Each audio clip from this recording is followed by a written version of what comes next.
2052 साल फागुन 1 गतेदेखि 10 वर्षसम्म चलेको सशस्त्र द्वन्द्वले नेपालमा 17,000को ज्यान लियो, 60,000 घाइते भए, 80,000 विस्थापित र 1300 भन्दा बढी बेपत्ता पारिए।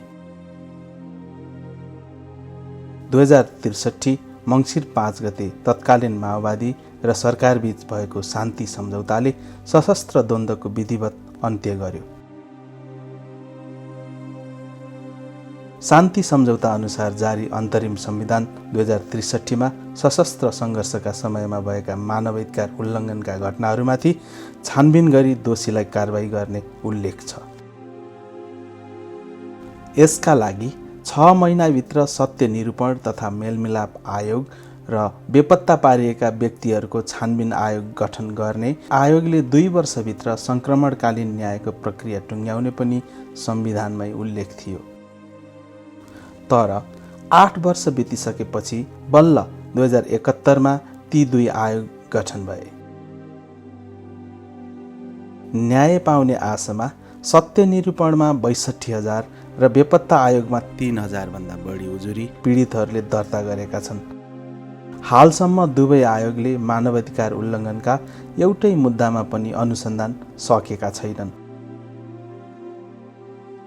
दलीय इसारामा चलेका आयुक्तले आफ्नो मर्म अनुसार काम गर्न नसकेको निष्कर्षमा पीडितहरू पुगेपछि उनीहरू आफैले द्वन्द्वकालीन समयका मानवाधिकार उल्लङ्घनका घटनाहरूको विवरण सङ्कलन गर्ने निधो गरे।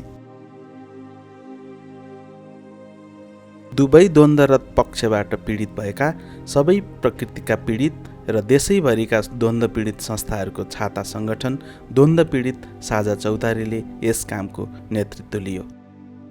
घटना विवरण, पीडा, सङ्घर्ष, अधिकार र आवश्यकता व्यक्त गर्न द्वन्द्व पीडित साझा चौतारीले सत्यको बयान कार्यक्रमको आयोजना गरेको हो। यसै अभियान अन्तर्गत हालसम्म सिराहा, टिकापुर, पोखरा, सुर्खेत र घोराई गरी 5 ठाउँमा भएका कार्यक्रमहरूमा पीडितहरूले आफूमाथि भएको ज्यादतीका घटना सञ्चारकर्मी, मानवाधिकारवादी, स्थानीय सरकारका प्रतिनिधि र नागरिक समाजका अगुवाका माझ सार्वजनिक गरेका थिए। प्रस्तुत वृत्तचित्र त्यही अभियानमा आधारित छ।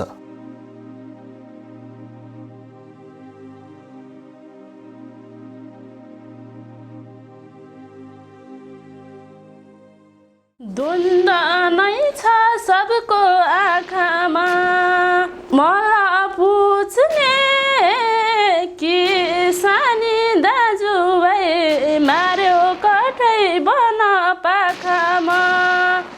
मलाई पुछ्ने किसानी दाजुभाइ मार्यो कठै बन पाखामा। भुल्नै गाह्रो पापीले रुवाको माया के हो थाहा छैन बुवाको।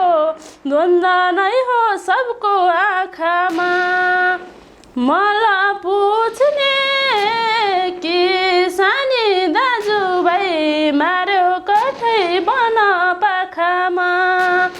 मलाई पुछ्ने किसानी दाजुभाइ मार्यो कठै बन पाखामा। द्वन्द्वले धेरैको घरबाट तहस नहस गरायो। बुवा मर्दा 1 वर्षको मात्रै थिएँ। के लाग्थ्यो र हतियारको अगाडि हामीहरूको ढुङ्गा जस्तो हृदय भएका मान्छेहरू।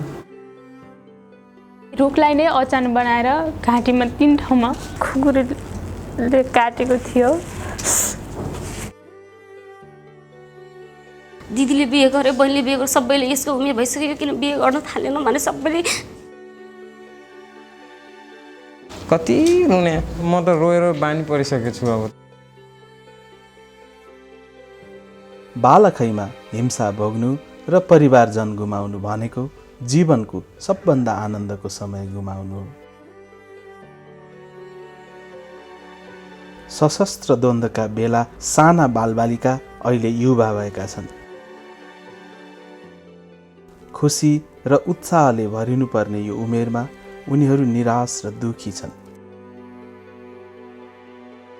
एकातिर बालकै छँदा भोग्नु परेको दुर्दिनको सम्झनाले उनीहरूलाई सताइरहेको छ भने अर्कातिर भविष्यको चिन्ताले लखेटिरहेको छ। सानै उमेरमा द्वन्द्वको दुःख भोगेका उनीहरूलाई परिवारजन गुमाउनुको पीडा एकातिर छ, गुजारा चलाउने समस्या अर्कातिर। जिन्दगीको सुरुवातदेखि नै यस्तै अप्ठ्यारो सहन अभिशप्त हजारौं बालबालिका यतिखेर मध्य यौवनमा छन्। तर उनीहरूलाई युवा हुनुको आनन्दले छुन पाएको छैन। तिनै मध्येकी एक हुन् सुर्खेतकी 28 वर्षीया राजकुमारी ओली। मेरो दिदीलाई चाहिँ 2060 सालमा रामघाटबाट छिन्चुको आर्मीले गिरफ्तार गरेर अहिलेसम्म चाहिँ मरे बाँचेको थाहा छैन। त्यसको 1 वर्षपछि चाहिँ थाहा भयो उहाँबाट गिरफ्तार भयो भन्ने, घर आउँदाखेरि गिरफ्तार भयो भन्ने थाहा भयो। कहाँ राखेछ? छिन्चु ब्यारेकमा। त्यो टेन्सनमा लगातार बाबा बिरामी हुँदै जानुभयो। त्यो राति सपनामा पनि दिदीलाई नै खोज्ने। अब जति गरे पनि आँखा अगाडि नभएको सन्तान सबैभन्दा प्यारो हुन्छ। सायद सबैलाई मलाई जस्तै पीडा होला। सबैले बाउ गुमाए, आमा गुमाए, दिदी बहिनी दाइ भाइ गुमाए। म त्यतिखेर नेवारी स्कुलमा 8 कक्षामा पढ्थेँ। स्कुलमा जाने, स्कुल घेराउ हाल्ने, त्यो प्रकारको त्यो एउटा डाइरेक्ट आएर गर्न सकेन, तर मेन्टली चाहिँ टर्चर भइराख्यो। मैले त्यो 8 क्लास पनि मैले रोकेँ। 1 वर्ष पढेन। त्यसपछि म जन्मावि आएँ। जन्माविबाट पास गरेँ त्यहाँबाट। अनि 9मा त्यहाँ पास गरेर 9मा गएँ। 9मा गएको बेला बाबाको डेथ भयो। त्यो वर्ष पनि मेरो ग्याप भयो। यो टेन्सनले गर्दाखेरि मेरो पढाइ पनि रुक्यो। अब अहिले मम्मी त्यस्तो हुनुहुन्छ, बाबा त हुनुहुन्न, बाबाको माया त पाएन। अहिले छोड्न सकिरहेको छैन मैले।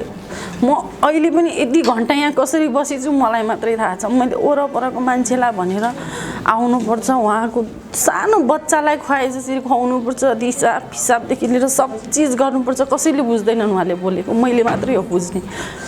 बोल्न राम्रोसँग बोल्नै सक्नुहुन्न। कृषिको नामबाट एउटा लेटर लेखेर पठाएँ।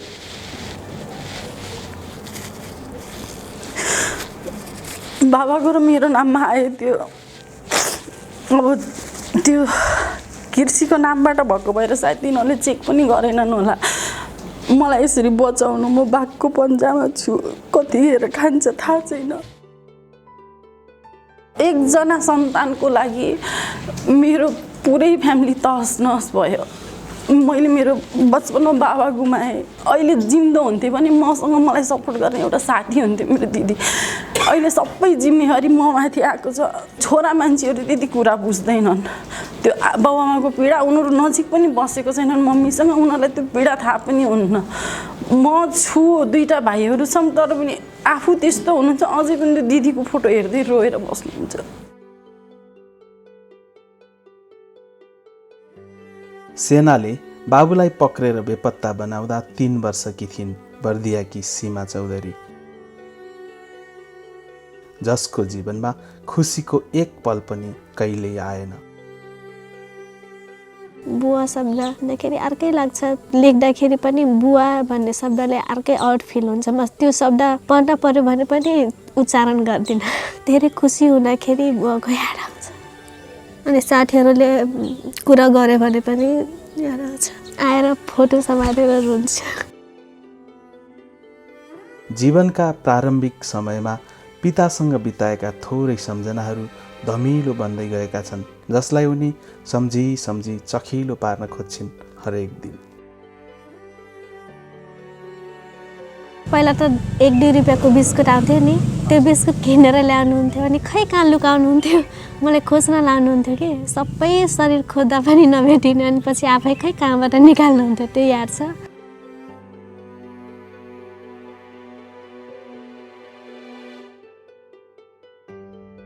सानी सीमालाई बाबु बेपत्ता भएको खबर उनको अनुपस्थितिले भन्दा बढी आमाको आँखामा देखिएको आँसु र उनको अनुहारमा देखिएको उदासीले बढिदिन्थ्यो। आमाले गाउँभरि 5-10 रुपैयाँ चन्दा उठाएको पैसाले बस चढेर सैनिक हिरासतमा बाबुलाई भेट्न गएको सम्झनाले उनलाई सधैँ रुवाइरहन्छ। बुवाले त्यति भनेको याद चाहिँ यसको नाम अब स्कुलमा लेखाइदियो भनेर। सुरुमा नर्सरीमा जाँदाखेरि त्यो बुवा जेलमै हुनुहुन्थ्यो त्यति बेला। अनि आफूसँग कपडा पनि नै, अब गाडी भाडा तिर्ने पैसा त थिएन, दाइहरू सानै थिए। अनि त्यतिखेर त्यो झुट्रो कपडा लाएर जान्थेँ कि त्यति बेला साथीहरूले बेन्चमा बस्न नदिने, यस्तो कपडा लाएर आएको छु, योसँग त ड्रेस पनि छैन भन्थे। सरका लास्टमा आउँदाखेरि चाहिँ बेन्चमा बसालेर जानुहुन्थ्यो। अनि बाहिर निस्किने बित्तिकै फेरि मलाई बेन्चबाट तल झार्थ्यो कि साथीहरू। त्यसपछि चाहिँ मेरो पढाइको स्तर पनि बढ्दै गयो। अनि पछि त तिनै साथीहरू सिकाइदिन भन्न आउँथे कि।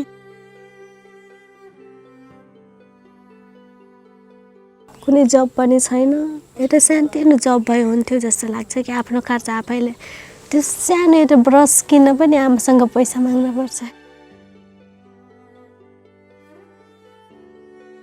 यो आँसुको बावजुद पनि छोरी पढोस् भन्ने बाबुको सपनाले उनलाई सधैँ एक अज्ञात प्रेरणाले पढाइमा भने लगनशील बनाएको छ। लेख्दा लेख्दै मसिसकेका प्रत्येक कलमलाई सीमाले बाबुको तस्बिर अघिल्तिरको भित्तामा माला झैँ सजाएर राखेकी छन्। हठात लुटिएको बालापनले उस्तै व्यथित छन् बर्दियाकै अर्का युवा विष्णुप्रसाद चौधरी पनि। विद्रोही र राज्य दुवैतिरबाट चेपुवामा परेका उनका बाबुलाई एक दिन घरैमा आएर सैनिकले लगे र बेपत्ता बनाए। 2059 साल साउन 24 गते मेरो बुवालाई घरैबाट माओवादीको आरोपमा अपहरण गरेर नेपाल आर्मीले लग्यो। त्यही बेला अब मम्मीको पेटमा सानी बहिनी थिए, सोधपुछको लागि लगिरहेछौँ, छोडिदिन्छौँ भनेर। अब त्यसपछि बेपत्ता हुनुभयो। त्यसपछि केही पनि थाहा भएन। अब काम गर्ने मुख्य मान्छे, अब घरमा त्यति लाउने खाउने जस्तो अवस्था नभएको कारणले धेरै अप्ठ्यारो भयो। पैसा औषधि उपचार गर्ने, मम्मी भर्खर अब 2 जिउको हुनुहुन्थ्यो, एकजना अर्की बहिनी थिए, अब भर्खर अलग भएको। त्यसमा कसैले पनि सहयोग नगर्ने, यसको बाटो माओवादी रहेछ भनेर समाजमा पनि अलि नराम्रो दृष्टिले हेर्थे सबैले। पढ्न लेख्नको लागि एकदमै समस्या पर्यो। अवस्था कमजोर भएको कारणले म आफ्नो पढाइ 5 कक्षामै छोडेर कठिनाइ भोग्न पर्यो। मैले त्यहाँ अर्काको काम गरेर पढ्न पर्यो। घर खाने पुग्थेन, केही पनि पुग्थेन। एकदमै सबै समस्याहरू मैमाथि पर्यो। म सानै थिएँ, पढ्न राम्ररी पाएन, न भने जस्तो पढ्न पाएँ न लेख्न पाएँ। रोजगार पनि छैन, एकदमै टेन्सन हुन्छ। अब घरमा केही न सम्पत्ति छैन, केही न केही छ। बा बेपत्ता हुनुहुन्छ, बहिनी एउटा अपाङ्ग छ, त्यो हिँड्न सक्दिनँ। त्यसको 2000 रुपियाँ त एकै महिनामा खर्च लाग्छ। म आफू पढ्नुपर्छ। मम्मी जहिले पनि रोको रोइ। अब अनि म छु भनेर सम्झाउँछु, म सबै चिज म छु त भनेर सम्झाउँछु। अब एकदमै अप्ठ्यारो छ। दिनचर्या यसै गरी नै बितिरहेछ। अब बर्दियाकै अर्की युवती गरिमा खड्काको बालापन पनि यसै गरी लुटेको थियो द्वन्द्वले। खेल्ने र खाने उनको बालापन रोएर बित्यो। पढ्ने लेख्ने र अघि बढ्ने युवा उमेर बिरामी बाबुको स्याहार गर्दैमा बितिरहेको छ। मेरो बाबा चाहिँ यातना पीडित, सँगसँगै द्वन्द्वकालमा मेरो बाबाको चाहिँ जागिर निलम्बित भएको, हामी विस्थापित पनि हो। मेरो बाबा चाहिँ 2041 सालदेखि नेपाल प्रहरीको चाहिँ असै हुनुहुन्थ्यो। उहाँको दरबन्दी जिपरका बाँकेमा थियो। 2057 साल 12 महिना 1 गते 12 जना जति जानुभएको रहेछ यहाँदेखि बर्दिया। त्यहाँ गइसकेपछि मेरो बाबा खानासाना खाएर अब सुतौँ भनेर अनि त्यहाँ हात हतियार चाहिँ त्यहाँ गरमा बुझाउनु भयो, खाना खान जानुभयो। त्यसपछि राति चाहिँ भिडन्त भयो। भिडन्त भइसकेपछि मेरो बाबाको सबै साथीहरू बित्नुभयो, 4 जना मात्र बाँच्नुभयो। 4 जनामा पनि फेरि 2 जना चाहिँ बितिहाल्नुभयो। 2 जनामा अनि मेरो बाबा र मेरो बाबाको साथी चाहिँ बाँच्नुभयो। तर मेरो बाबाको चाहिँ दाहिने गालामा चाहिँ गोली लागेछ, अहिले पनि त्यो खत छ। भोलिपल्ट उसमा त्यो ब्यान्डेज गरेर अनि त्यहाँको लासहरूलाई चाहिँ प्लेनमा बोकेर लिएर आउनुभयो। राज्य पक्षले चाहिँ उहाँलाई त माओवादीसँग मिलेको हो, तँलाई असैबाट हलदारमा झार्नुपर्छ भनेर चाहिँ उहाँलाई चाहिँ उतातिर प्रमोसन दिएर 2 जना बाँचेर लास लिएर आएको छ, आफू घाइते भएर आएको छ। उहाँलाई असैबाट हलदारमा डिमोसन गर्न खोजियो। त्यसपछि लिएर उहाँलाई 24 घन्टा घाममा सुताइयो। सुताइसकेपछि राजीनामा गर्न लगाइयो। तर अहिलेसम्म त्यो राजीनामा चाहिँ स्वीकृति भएको छैन। दिल्ली जिल्लामा हाम्रो घर थियो गमौडीमा, मलाई याद छ। अनि बाबा ठ्याक्क पुगेको 2 दिनपछि ल यो पुलिस चाहिँ यसरी आयो, घर भागेर आएछ, यसलाई चाहिँ गायब गर्नुपर्छ भनेर चाहिँ त्यहाँको साथीहरू माओवादी पक्षको साथीहरूले चाहिँ बाबालाई चाहिँ त्यो गर्नुभयो। अनि हामीले चाहिँ थाहा पाइहाल्यौँ, सानो बच्चाबच्चीमा अब हल्लाखल्ली भयो। त्यसपछि बाबालाई रातारात हामीले चाहिँ भगाएर इन्डिया 7-8 वर्ष इन्डियातिरै बस्नुभयो। मेरो मामा हरि भण्डारी, उहाँले चाहिँ लगभग 7 धुरमा हामीलाई बस्न दिनुभयो, लिन जानुभयो र बस्न दिनुभयो। बाबा इन्डियाबाट आइसकेपछि अनि मेरो बाबालाई प्यारालाइसिस भयो, दाहिने हात चल्दैन, उहाँ हिँड्न पनि सक्नुहुन्थेन। अनि मेरो मामाले दिएको त्यो घडेरी बेचेँ मामले। अनि त्यो घडेरी बेचेर अनि मैले 2.5 महिना जति नेपालगञ्जको युनाइटेड हस्पिटलमा भर्ना गरिसकेपछि बाबा चाहिँ हिँड्न सक्नुहुन्थेन, उहाँलाई हिँड्न सक्ने जति बनाइयो। अनि बोली चाहिँ खासै प्रष्ट आउँदैन बोल्न, हात चाहिँ दाहिने हात चल्दैन, प्यारालाइसिस भएको छ।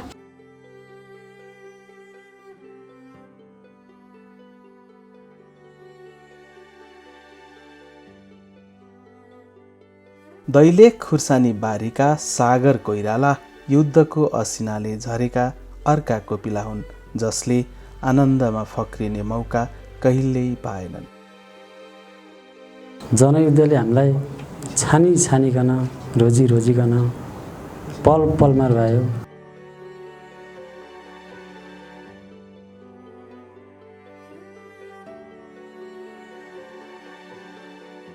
59 वैशाख 29 गते राति करिब 11 बजीतिरको रातिमा हो। विद्रोही समाजकै साथीहरू गरम गुरुमा आउनुभयो, घर घेर्नुभयो र ढोका खोल्न लाउनुभयो। ढोका खोल्नुहोस् भन्नुभयो। यो घरको साइलो छोरो कहाँ छ, श्यामप्रसाद भन्ने आवाज निकाल्नुभयो। दाइ गएर कुनामा लुक्नु भएको थियो, हामीहरू पनि कोही कतै लुकिरहेको थियौँ। दाइलाई निकाल्नुभयो। 12 गते राति करिब 11 बजीतिर 2 राउन्ड गोलीको आवाज बुवाले सुन्नुभएछ। त्यो गोलीको आवाज त मेरै दाइको शरीरमा लागेको गोलीको आवाज रहेछ। बुवालाई नै क्रिया बसालौँ भने क्रियामै आएर मारिदिने भन्ने शङ्का भयो हामीलाई। अर्को साइनो बुवालाई बसालौँ भन्ने कुरा भयो।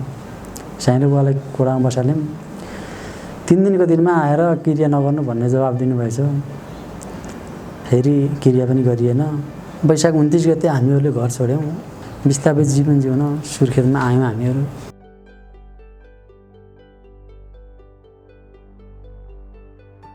सानैमा बाबुको माया गुमाउन अभिशप्त असङ्ख्य नेपाली बालकहरूमा सुर्खेत मालारानीका कृपा सिंह मगर पनि एक हुन्।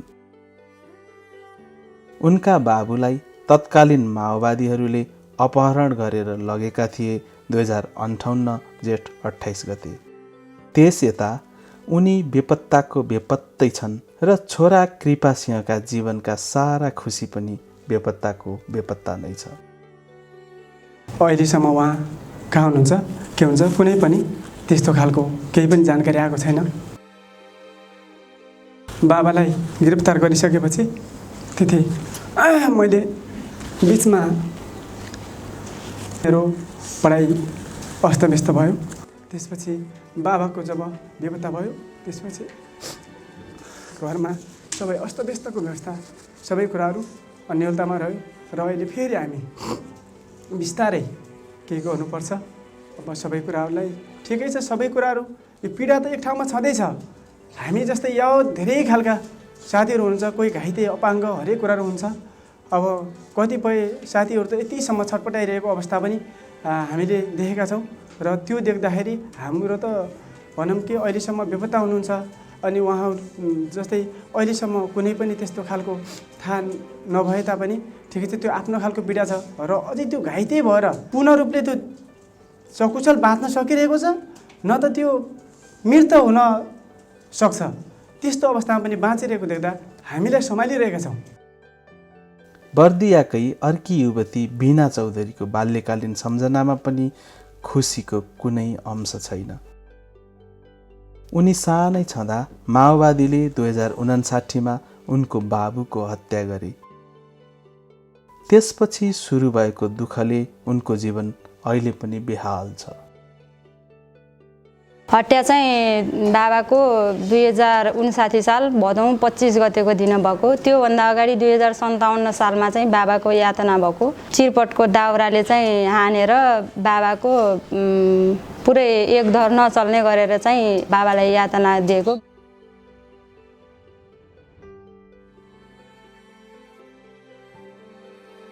उनसाठी सालमा चाहिँ हत्या नै भयो।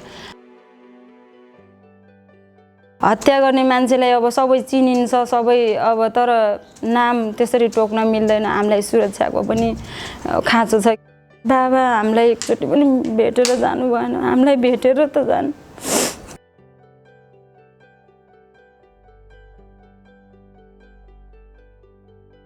सुनिता गोडिया 3 वर्षकी थिइन् बाबुलाई सेनाले बेपत्ता पार्दा।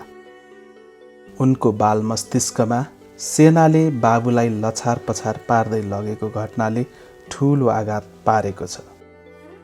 मेरो बुवालाई सैनिकले लगे हो। सैनिकले भने कि मेरो बुवा चाहिँ तामाको भाँडा बनाउनुहुन्थ्यो। सैनिकले आयो भने कि तिम्रो बुवा भने माओवादीको गोली बनाउनुहुन्छ, त्यही भनेर लगे हो।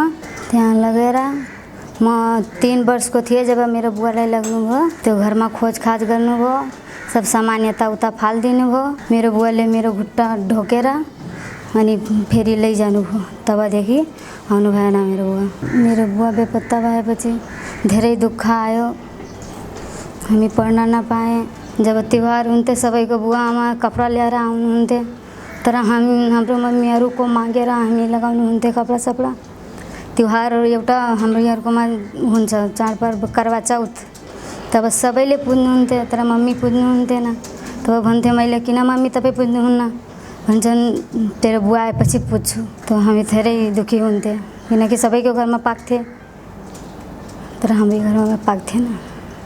हामीहरूको घरमा घर पनि छैन, जग्गा पनि छैन। अरूको किरायको घरमा बसिरहेछन् अभी अहिलेसम्म। अहिले म पनि 2-3 क्लास मात्रै पढेँ हो। के घरमा पैसै हुन्थेन। कहिले कपी खत्म हुन्थ्यो, कहिले केही खत्म हुन्थ्यो। जब जरुरी हुन्थ्यो तब हुन्थ्यो नि, त्यही भएर छोडिदिएँ। बुवा भएपछि के अरू पढ्थे, अरू राम्रो सिलाइ कटाइ गर्थे, अलिअलि आउँछ, तर मेरो सिलाइ कटाइ गर्ने इच्छा थिए। बाबुको सम्झनाले आँखा नभिजेको कुनै दिन छैन जाजरकोटकी करुणा रावलको जिन्दगीमा। 40 वर्ष लाग्दै गरेका बाबु हरिबहादुर रावललाई 2059 जेठ 29 गते माओवादीहरूले हत्या गर्दा करुणा मात्र 5 वर्षकी थिइन्। त्यसपछिका वर्षहरूमा उनले पाएको दुःख देख्दा लाग्छ त्यो उनको बाबुको होइन, उनका सपनाहरूको हत्या थियो। मेरो बाबालाई हात पछाडि बाँधेर मुख बाँधेर अलि त्यो घरदेखि अलि टाढा उता जङ्गलमा तेर्सो परेको रुख थिए, ती रुखमा पछाडि हात बाँधेका थिए। अनि त्यही रुखलाई नै अचान बनाएर घाँटीमा 3 ठाउँमा खुकुरीले काटेको थियो। उता त बाबालाई मारे तर हामीलाई पनि सुख सायद बाँच्न दिएनन्। दिनौँ दिन आएर पाकेको खाना खोजेर लगिदिन्थे, केही भन्दा यतै पिट्थे। दुःख त कहाँ जान्थे र सबैभन्दा ठुलो दुःख त हाम्रो बाबा नै हुनुहुन्न, त्यही दुःख छ। अरू दुःख त अरू यातनाका कुरा त हामीले बिर्सिन पनि लागिसकेका छौँ। कुनै साथीहरू आफ्नो बाबाको माया र ममतामा बाँचेका छन्। उनीहरूलाई देख्दा त मलाई बाँच्ने हुनै लाग्दैन।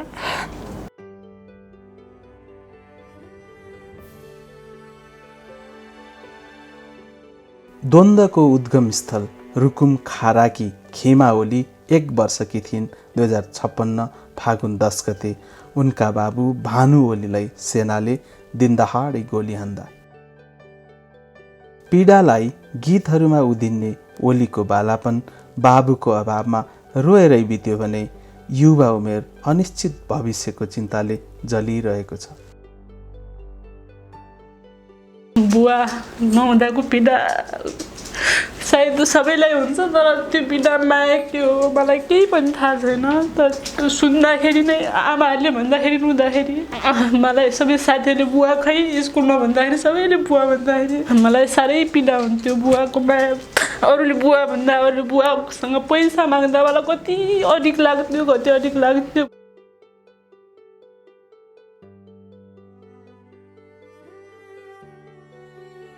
जिन्दगीप्रतिको निराशा, राज्यप्रतिको आक्रोश र व्यवस्थाप्रतिको अविश्वास बोकेर बाँचिरहेका 1 होइन, 100 होइन, हजारौँ हजार द्वन्द्व पीडित छन्।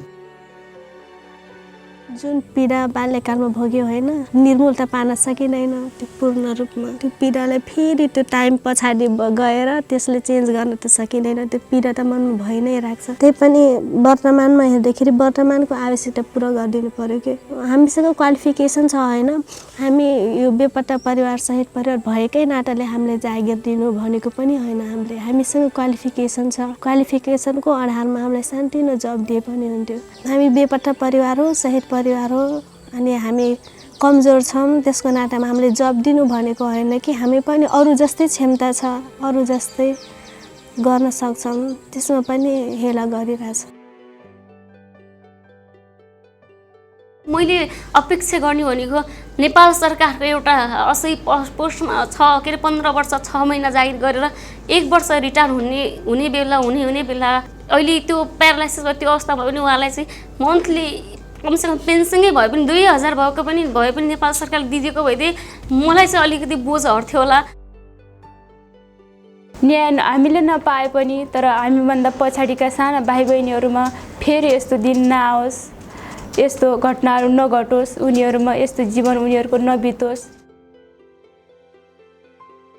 राज्य र विद्रोही दुवै थरी पीडितहरूको साझा सङ्गठन द्वन्द्व पीडित साझा चौतारीले सुरु गरेको सत्यको बयान अभियानको एक श्रृङ्खलामा पश्चिम नेपालका केही युवाका यी अभिव्यक्ति उस्तै नियति भोग्न अभिशप्त असङ्ख्य तन्नेरीहरूको प्रतिनिधि अभिव्यक्ति हो। आफूले सिधै हिंसा खेप्न नपरे पनि उनीहरूको जीवन हिंसाको केन्द्रबिन्दुमा छ। जिन्दगीको सुरुवातमै लुटिएको खुसी फिर्ता गर्न नसके पनि आउने दिनहरू केही सहज बनाउन रोजगारीको खोजीमा उनीहरू छन्। आफ्ना बाबुआमा, दाजुभाइ र दिदीबहिनीहरूलाई कसले मारेको वा बेपत्ता पारेको थियो त्यसको जवाफ पनि उनीहरूका आँखाले खोजिरहेका छन्। यी प्रतिनिधि आवाजहरूको एउटा मौन पाखा छ, त्यो के भने सत्यको निरूपण दोषीलाई सजाय र पीडितहरूको परिपूर्ण नभएसम्म द्वन्द्वोत्तर समाजमा मेलमिलाप असम्भव छ।